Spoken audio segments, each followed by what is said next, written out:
Hey guys, it's Dan Card here with the Card Corner Group, Royal LePage West Real Estate Services. I'm here with episode 2 of Cards Corner. You will notice I am not quite as high energy as I was with the last episode that I recorded. I have been dealing with a flood at our place for the past couple of days, which is going to be the main topic of this week's Cards Corner. I want to talk about hot water tank replacement and just general home maintenance. So we had a hot water tank that was old. It was really old, and did not replace it in time, which caused it to leak while I was out of the house. Probably leaked 40 to 50 gallons of water between when I left at 5:30, came back at 9:30. A lot of water to get out. We got it all out. But the moral of the story is replace your hot water tanks. If you have an old hot water tank, don't wait for it to burst or wait for it to start leaking. Make sure that you replace it. It will affect your insurance rates if it's older.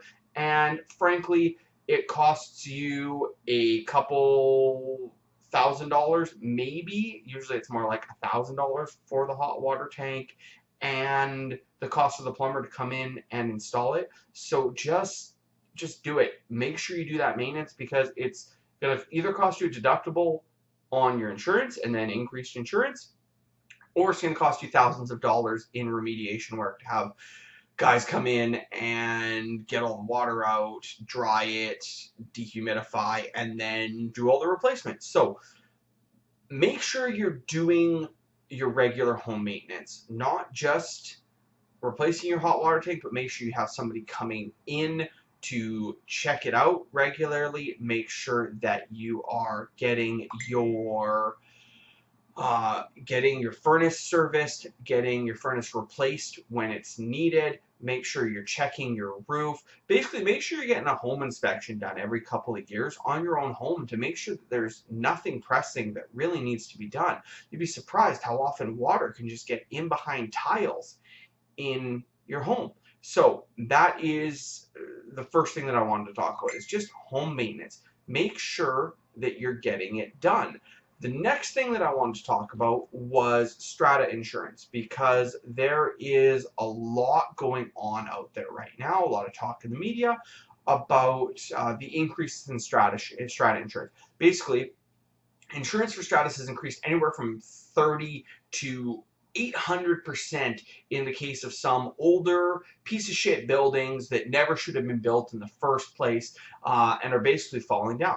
So make sure that if you're in a strata, whether it's a townhouse or a condo, that you're in contact with your strata, that they have a plan, if your insurance is coming up soon, that they are looking well in advance because a lot of insurance companies have stopped insuring stratas altogether. Now, this isn't to scare you away from strata. I do think that at some point the government is going to step in. They're going to have to do something. I think it's going to probably become a federal issue because this doesn't just affect us here in BC. It's all across Canada. But for now, make sure that you're protecting yourself. Make sure that your strata is protected. You're going to notice increases in deductible rates. Deductible rates are jumping really high. So you might have had a $5,000 or $10,000 deductible previously for water damage, and now that deductible is 150 grand. What that means is that you need to make sure that you have top-up insurance and you have deductible insurance that's covering you in the event that there is a leak or there's water damage that's caused by your unit that trickles down to other units. This is going to be more, this is something you're going to have to look out for more in high rises and if you're on a higher floor of a low rise than if you're in, say, a townhouse or a lower floor in a low rise or even a high rise, because you're unlikely to affect as many units as you would be if you were in a high rise and it starts to trickle down. So moral of the story, this week it's all about being protected. Do the maintenance on your home. Make sure your strata is protected. Make sure you have enough insurance to cover yourself in the event that something goes wrong. And if you're in a strata, really check your hot water tank and make sure that it doesn't need to be replaced. And if it does, get it fucking done. Because if you wait, you might end up with a situation like what I had where it bursts and water leaks everywhere. If you have any questions, or if you're looking to buy or sell real estate, give me and Groot a call, or Jade. We're always happy to help you guys out. Talk to you soon.